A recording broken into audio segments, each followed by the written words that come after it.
There is a 37% chance that within the next 50 years, the Pacific Northwest is going to be hit by an earthquake 45 times more powerful than the 1906 San Francisco quake. Oh, wow. Yeah. 45 times. Right. But, unlike a hurricane where you can just watch the swirling white mass on a satellite and, board up your windows days in advance, this threat is entirely invisible. Right, because it's underground. Exactly. We are looking at this subterranean landscape that is just silently ticking away right beneath our feet. And when that clock strikes zero, we are looking at the absolute definition of a geological time bomb. I mean, the sheer scale of what is building underneath the West Coast, it really defies human intuition. It really does. And well, for years now, I have been investigating this region's vulnerabilities, just trying to wrap my head around the mechanics of the Cascadia subduction zone. Which is not easy to do, honestly. No, it's not, because this is a 600-mile fault line running from Northern California all the way up to British Columbia,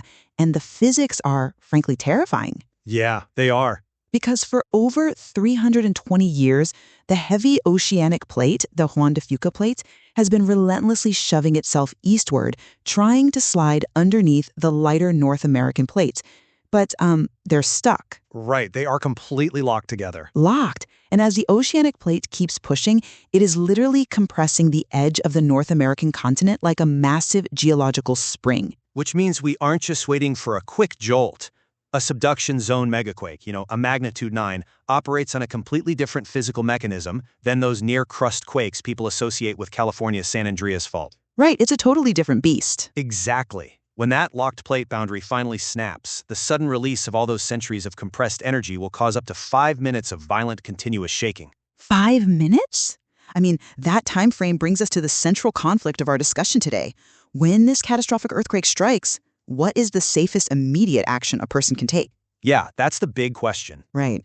Because for decades, civil defense authorities have trained the public universally to drop, cover, and hold on. Hide under a desk, hold on to the leg, and just wait it out. But, compelling new evidence suggests that treating this as a universal rule might actually be a deadly mistake for millions of people. And the stakes of this specific behavioral question, they just couldn't be higher. I mean, we are talking about the difference between mass survival and mass casualties. Today, looking at this through the lens of an investigative journalist who has really unpacked the data, and frankly, as a parent of two, I will argue that we must abandon this universal mandate in favor of situational awareness and evacuation. Okay. We need to utilize the natural geological warning system built into these subduction quakes to, get out of doomed buildings. Well, I come at it from a different way.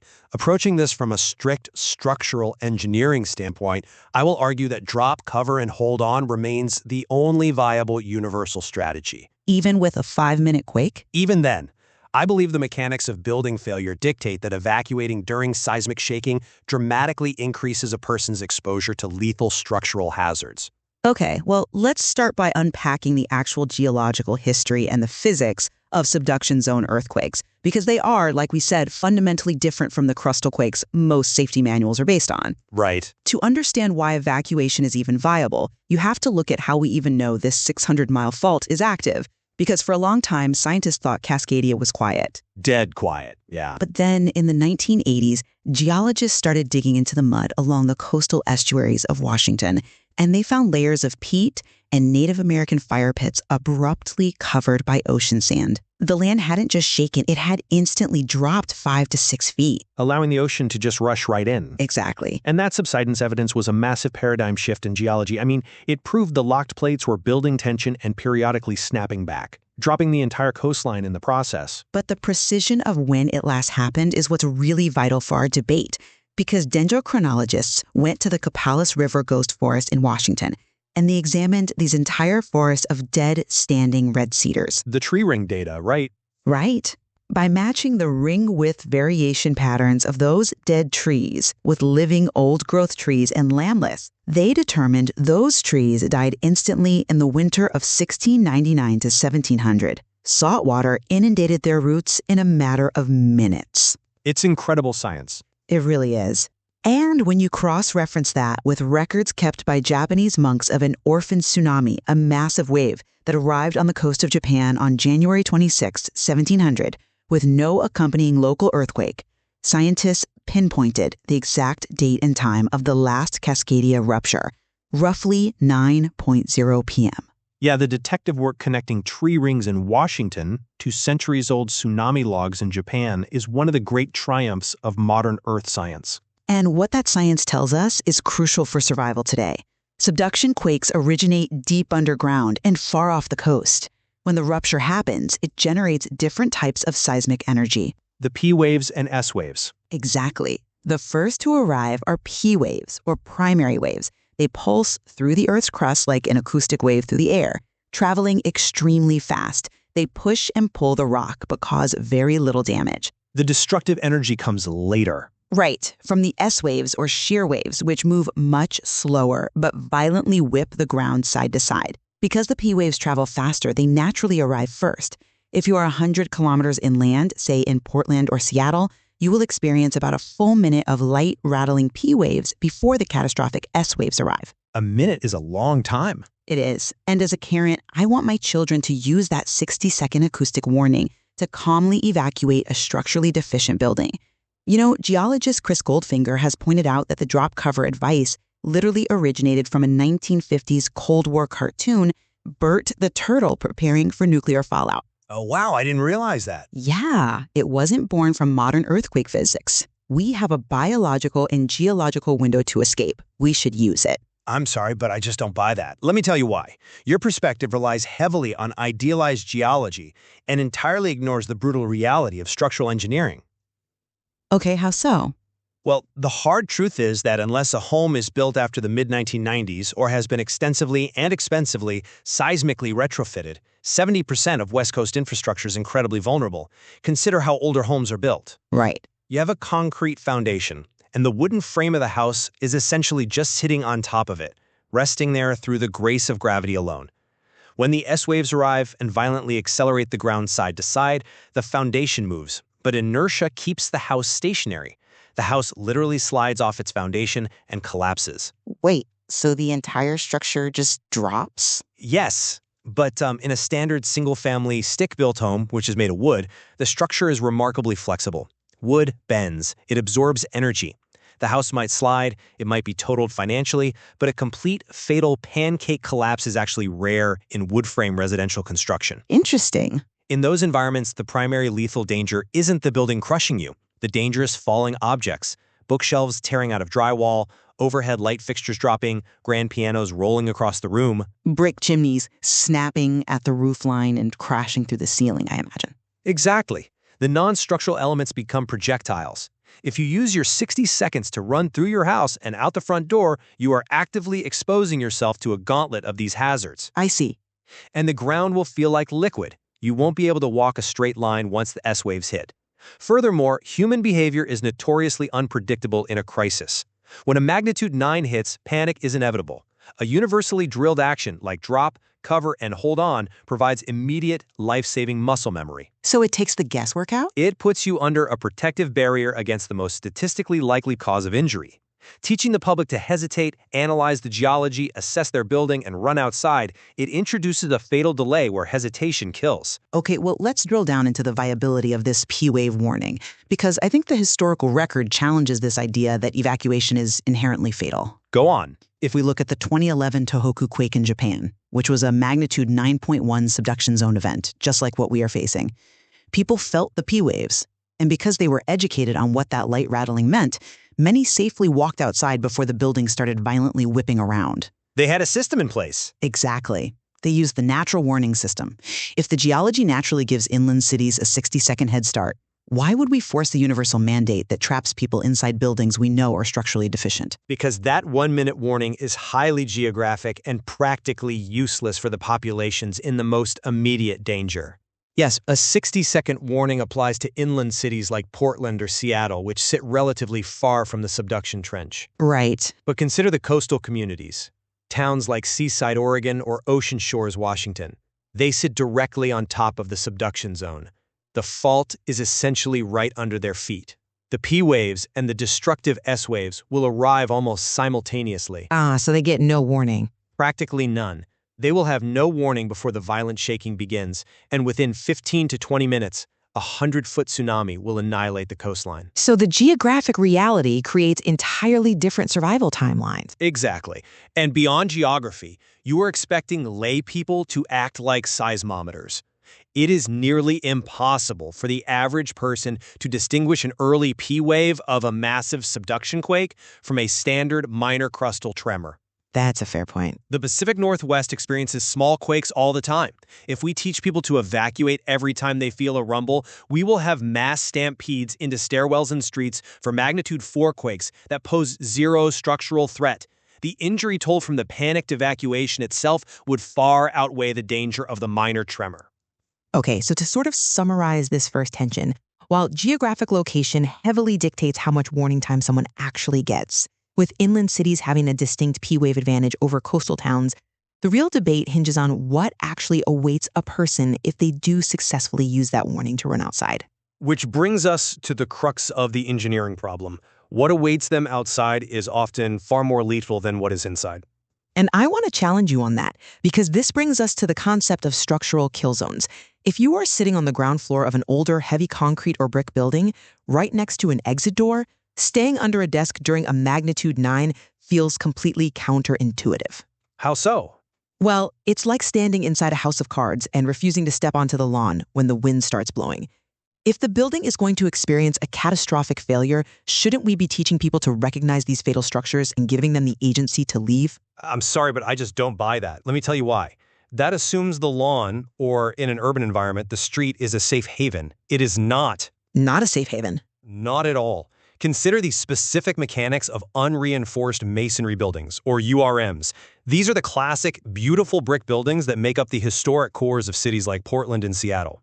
In a URM, the horizontal timber floor frames aren't bolted to the walls. They aren't. No, they are merely pocketed into resting grooves carved into the brickwork. There is no mechanical connection tying the skeleton of the building to its skin. Wait, so they're completely independent systems? Just leaning on each other? Yes. And when the massive shear forces of the S-waves hit, the building flexes. The brick walls push outward, and those wooden floor joists simply slip out of their pockets. But the floor doesn't just drop straight down. What happens to the walls? Without the floors holding the walls in place, the entire brick facade peels outward and falls into the street. So it literally rains hundreds of tons of brick? A literal avalanche of masonry falling directly onto the sidewalk. Running outside puts you in the exact impact zone of the building's exterior. Oh, wow. The same logic applies to non-ductile concrete buildings. These are older concrete structures that lack the tightly wound steel rebar necessary to give the concrete flexibility. Concrete has immense compressive strength, meaning it can hold heavy things up, but it has terrible tensile strength. Meaning it can't bend? Exactly. When an earthquake bends it, the concrete shatters and explodes outward. Conversely, if you're in a modern or retrofitted building where steel framing and concrete shear walls are actually tied into the foundation and the facade, the building will survive the shaking. In those structures, dropping under a sturdy desk protects you from falling light fixtures and is perfectly safe. Okay, let me pull this thread together. What you're outlining is the terrifying reality that in major urban centers, the street itself becomes a kill zone due to the mechanics of unreinforced masonry and shattering concrete. That naturally shifts our debate toward how we can possibly communicate this deeply complex, building-specific risk to the general public. Because you are asking them to make instantaneous engineering assessments in a state of panic. Right, which is my next pushback. As a journalist covering emergency management, I look at how we train the public for incredibly complex tasks all the time. Driving a car on a highway at 70 miles per hour is immensely complicated and fatal if done wrong, yet we trust humans to learn the rules, assess variables, and maintain situational awareness. Driving is routine, though. An earthquake is not. True, but I recently spoke with an emergency team leader in Portland. He strongly advocates for taking control through preparation. He trains people to stock 1 gallon of water per person per day, to keep a gas shutoff tool tied to their gas meter, and to build emergency 2-bucket toilet systems using sawdust. Which is great preparation. It is, and if we can teach lay people the specific mechanics of shutting off their natural gas lines to prevent citywide firestorms, surely we can educate them to assess their environment. We can teach them the difference between a flexible stick-built home where they should stay put and a brittle, unreinforced masonry building where they should use the P-wave to evacuate before the facade peels off. Well, that is a compelling argument in theory, but have you considered the sheer scale of the chaos?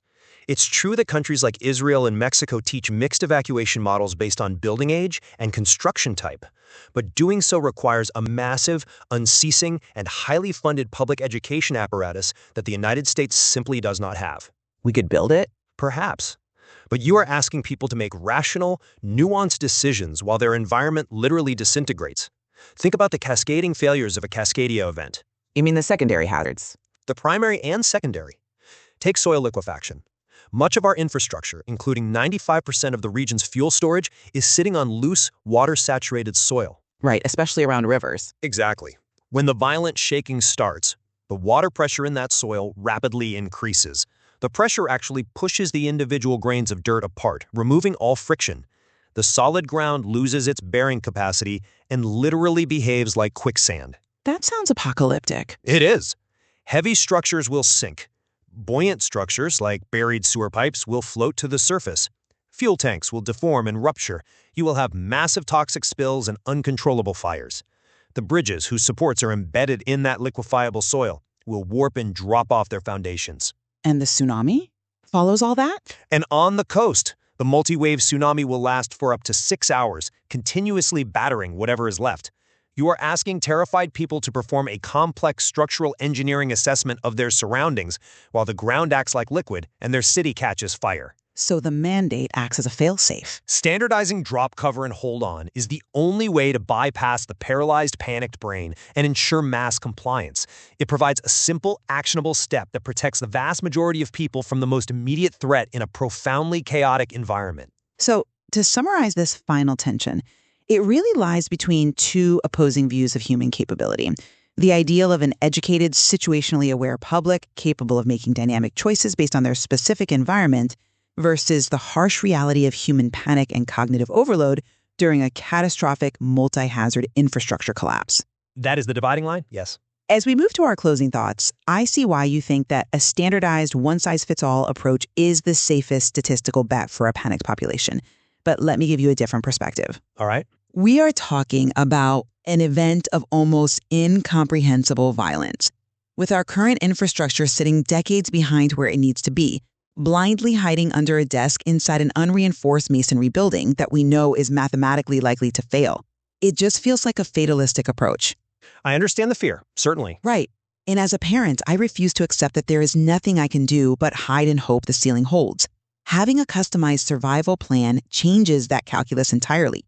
Learning to recognize your building type, understanding the physics of the P wave so you recognize that crucial 60-second window, and making a conscious, educated choice to evacuate when appropriate, that gives families agency. Agency is important. It removes the victimhood. It gives them a fighting chance to survive the 5 minutes of shaking so they can then navigate the 100-foot waves and the fires that will inevitably follow.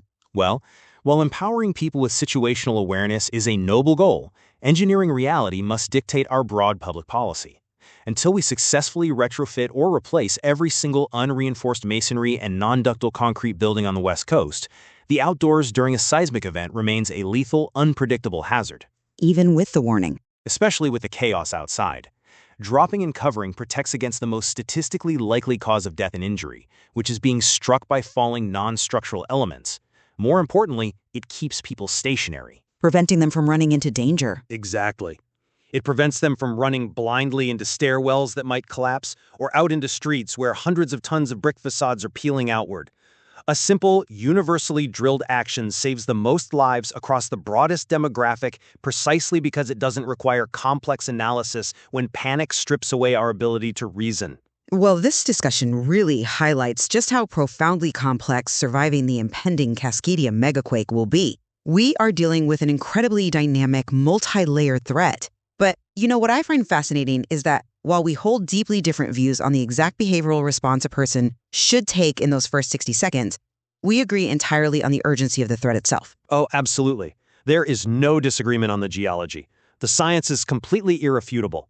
The fault is locked, the tension is building, and it is strictly a matter of when, not if, it ruptures. And we also agree on the absolute necessity of preparation before the ground ever starts moving. We are actually seeing incredible proactive work being done, from homeowners hiring contractors to bolt their old wood frame homes securely to their concrete foundations, to structural engineers systematically retrofitting old concrete buildings with massive steel shear walls. Yes, the mitigation work is where the real lives are saved. And on a community level, we are seeing brilliant engineering solutions. Just look at what the Shoalwater Bay Tribe has done in Tokeland, Washington. Yes, the Anti-Lee Vertical Evacuation Tower. It's an incredible structure. It is a marvel of survival engineering. Recognizing that they are sitting right on the coast in the tsunami inundation zone, they didn't wait for a federal mandate. They built a 50-foot-tall concrete and steel tower. But the genius is underneath it. It is anchored into the earth with immense support piers, driven 55 feet deep into the ground, punching right through that liquefiable soil, straight through it to reach stable earth. It is designed to withstand the magnitude 9 shaking, resist the soil liquefaction entirely, and then accommodate 400 people safely above the reach of the tsunami waves. That kind of structural preparation fundamentally changes the survival equation for that community. It is a beacon of survival, truly.